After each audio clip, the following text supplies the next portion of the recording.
इस वीडियो में इंजमाम जो खुद को लेजेंड बताते हैं उनके फिक्सिंग की कहानी को एक्सपोज करेंगे और बताएंगे कि पिछले कुछ दिनों में वो कौन सा सस्ता नशा कर रहे हैं जो टीवी पे आके बेकार की बातें कर रहे हैं। ये सिर्फ एक बात नहीं है जिसकी बात करेंगे इसके पहले वो कुछ दिनों से क्या करते चले आ रहे हैं।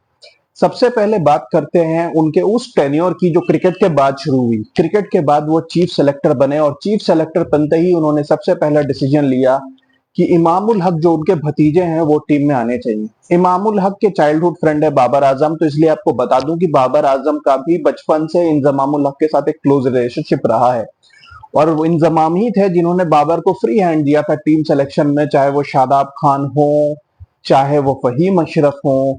इस तरीके के बहुत सारे वीक क्रिकेटर्स को टीम में लाने में इंजमामुल हक का बहुत बड़ा हाथ रहा है और उसका एक रीजन रहा है साया कॉरपोरेशन।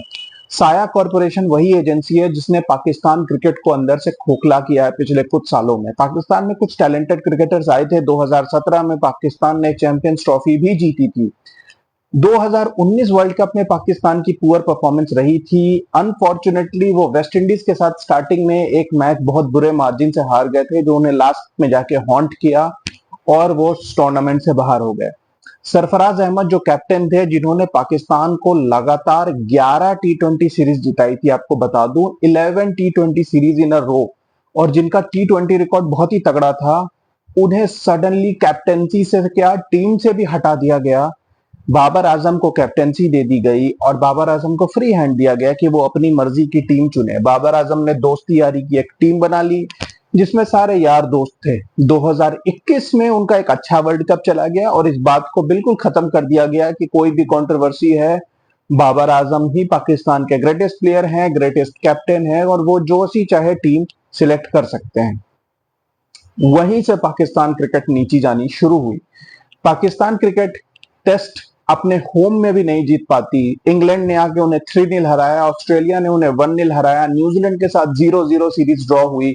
वो वेस्ट इंडीज गए और वहां जाके सीरीज 1-1 ड्रॉ की और उसके बाद से आपने देखा 2022 वर्ल्ड कप में पाकिस्तान एक्सपोज हो गई थी। शायद उसी वक्त ये मसला खत्म हो जाता। वो जिम्बाब्वे से हार गए थे, इंडिया से हार गए थे, लेकिन किसी तरीके से उस वक्त कुदरत के निजाम ने साथ दिया और नेदरलैंड्स ने साउथ अफ्रीका को हरा दिया और पाकिस्तान क्रिकेट एक्सपोज होने से बच गई।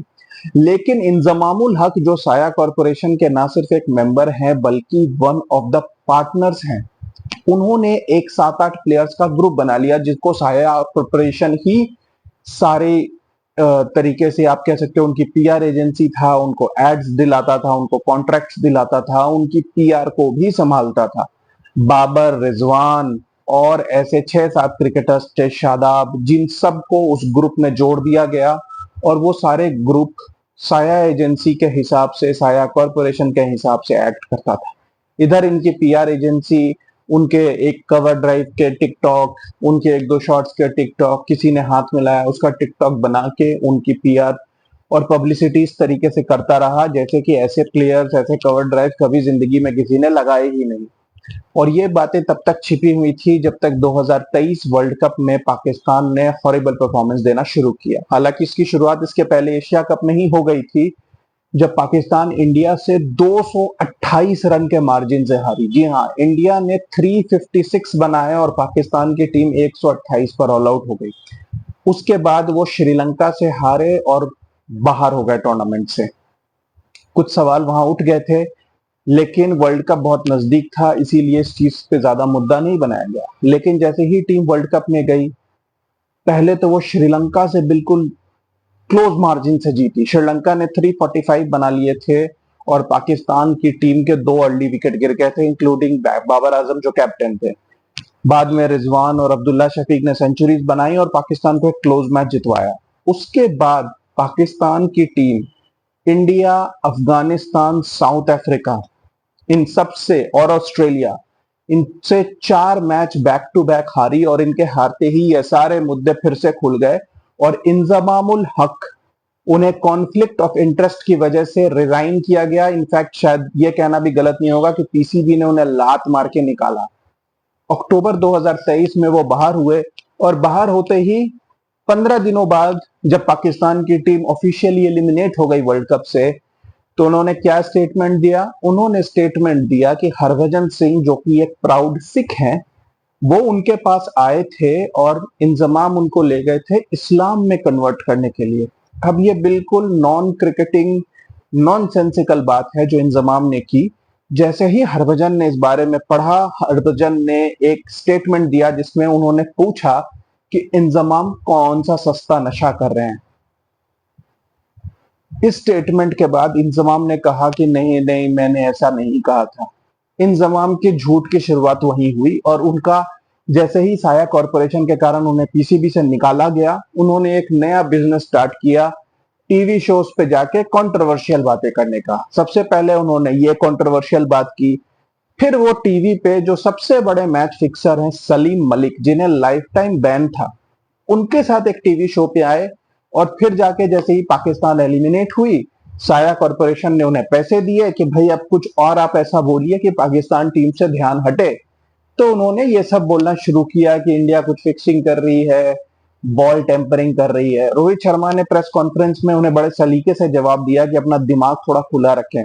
अब वो कह रहे हैं कि जिन्होंने रिवर्स स्विंग की इजाद की उसे आप तो सिखाइए रिवर्स स्विंग कैसे होती है। सर, आपने इजाद की थी, लेकिन कहाँ आपके बॉलर्स आजकल रिवर्स स्विंग करा रहे हैं? आप इंग्लैंड जाइए, इंग्लैंड के बॉलर्स रिवर्स स्विंग कराते हैं, ऑस्ट्रेलिया के बॉलर्स रिवर्स स्विंग कराते हैं। पाकिस्तान का कौन सा बॉलर रिवर्स स्विंग करा के अभी मैच पलट रहा है? मैं ये जानना चाहता हूँ। शाहीन शाह अफरीदी, जिनको ये अपना बेस्ट बॉलर कहते हैं, उसे अगर न्यू बॉल से विकेट ना मिले तो ओल्ड बॉल से उसके अंदर कोई असर नहीं आता। नसीम शाह भी एक न्यू बॉल बॉलर है, डेथ में उनसे कोई विकेट्स नहीं मिलते। तो इस तरीके से पाकिस्तान क्रिकेट में रिवर्स स्विंग खत्म हो चुकी है और अब वो बाकी टीम्स को वसीम बकर का एग्जांपल नहीं दे सकते। That era is 20 years over. अब आपको बताता हूं एक सेंसेशनल बात। अब्दुल कादिर, जो पाकिस्तान टीम के एक लेजेंड माने जाते हैं, one of the greatest leg spinners माने जाते हैं, उन्होंने एक स्टेटमेंट दी थी अराउंड 2009-10, जब उन्होंने कहा था कि मैच फिक्सिंग में जस्टिस कयूम की रिपोर्ट आने के बाद इंजमाम और वसीम अकरम अलॉन्ग विद मुश्ताक अहमद, इन तीनों को फांसी दे देनी चाहिए थी, क्योंकि ये तीनों ने इतने मैच फिक्स किए थे। लेकिन उसके बावजूद इन तीनों को छोड़ दिया गया और वही नतीजा है कि आज भी पाकिस्तान में स्पॉट फिक्सिंग, मैच फिक्सिंग, ऐसी चीजें होती हैं। ये स्टेटमेंट उस टाइम पे आई थी जब आमिर, आसिफ और सलमान बट स्पॉट फिक्सिंग में पकड़े गए थे।